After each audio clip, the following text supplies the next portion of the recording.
Assalamualaikum warahmatullahi wabarakatuh. Perkenalkan, nama saya Dela Masita dengan NIM 1351910156 kelas A319. Di sini saya akan menjelaskan tentang bakteri. Bakteri merupakan suatu organisme yang tidak memiliki membran inti sel.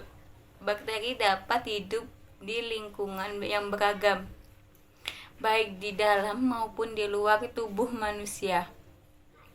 Bakteri dikatakan sebagai prokariota karena organismenya bersel tunggal. Bagian atau struktur pada bakteri yaitu 1. Kapsul. Kapsul terdapat pada lapisan di luar dinding sel dan menghasilkan lendir. Yang kedua, dinding sel. Dinding sel terdapat di luar membran plasma. Fungsi dari dinding sel yaitu untuk memberi bentuk pada bakteri dan lapisan pelindung. Yang ketiga, sitoplasma. Sitoplasma terdapat zat gelana di membran plasma. Ini yang mengandung bahan genetik dan ribosom atau tempat reaksi metabolisme. Pada bakteri, yang keempat, membran sel atau plasma. Membran sel atau plasma yang tersusun dari fosfolipid dengan protein berfungsi untuk mengatur keluar masuknya zat ke dalam dan keluar sel bakteri. Yang kelima, pili. Pili merupakan rambut halus yang tumbuh dari dinding sel seperti flagela, tapi ukurannya lebih pendek, sedangkan pada bakteri kaku. Yang keenam, flagela. Flagela merupakan bulu cambuk pada dinding sel yang memiliki fungsi untuk alat gerak atau untuk bergerak. Yang ketujuh, ribosom. Ribosom merupakan organel sel kecil yang memiliki fungsi sebagai tempat terjadinya sistem protein atau dibuatnya protein. Yang kedelapan, nukleoid adalah tempat berkumpulnya DNA kromosomal bakteri. Yang kesembilan, plasmid. Plasmid dalam rekayasa genetika sebagai faktor yang membawa gen asing yang ingin disisipkan pada bakteri.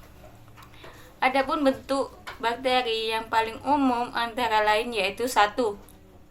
Kokus atau bulat. Pada bakteri bulat memiliki bentuk seperti Staphylococcus. Yang kedua, silinder berbentuk seperti kapsul atau disebut juga dengan Bacillus. Contoh dari bakteri yang berbentuk silinder yaitu Bacillus anthracis. Yang ketiga, spiral atau disebut dengan Spillis atau lengkung.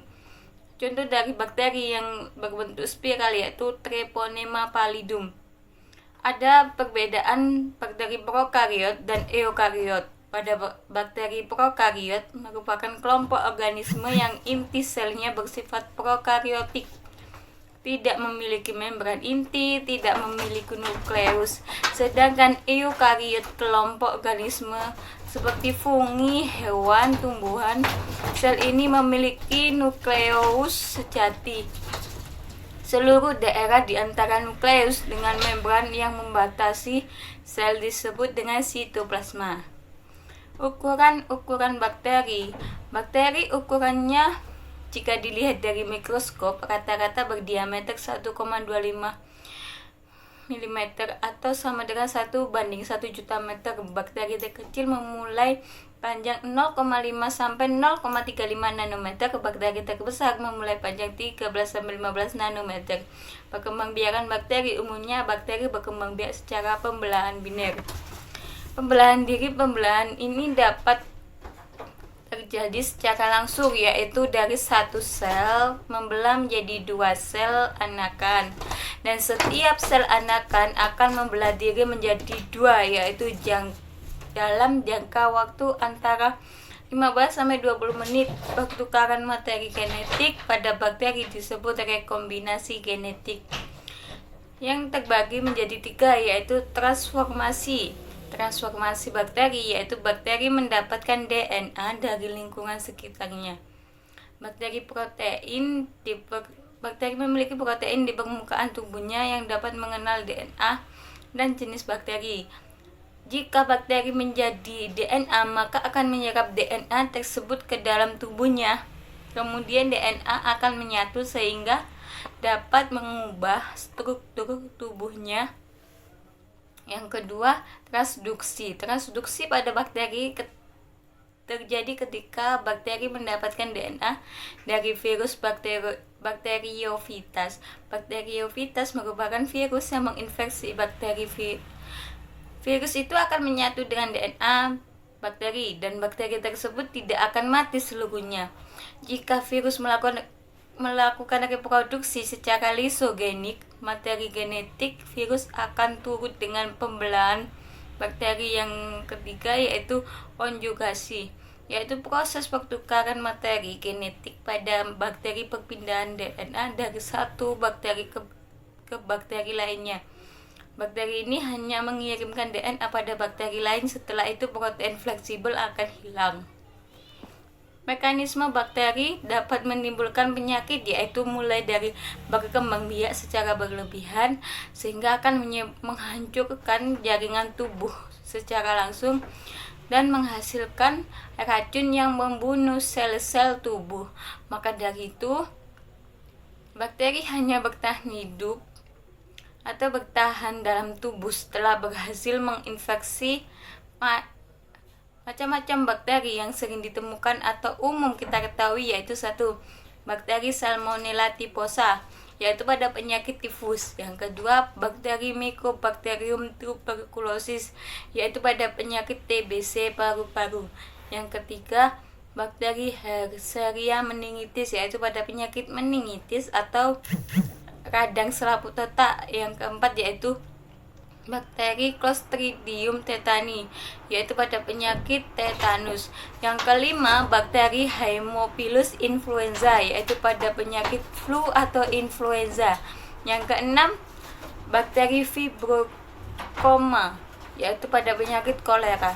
Adapun cara bakteri memperoleh makanan, ada bakteri autotrof dan bakteri heterotrof.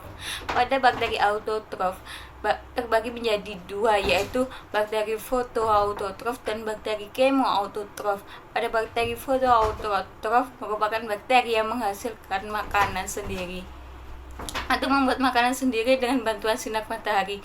Sedangkan pada bakteri kemoautotrof merupakan bakteri membuat makanan sendiri dengan cara bantuan reaksi kimia.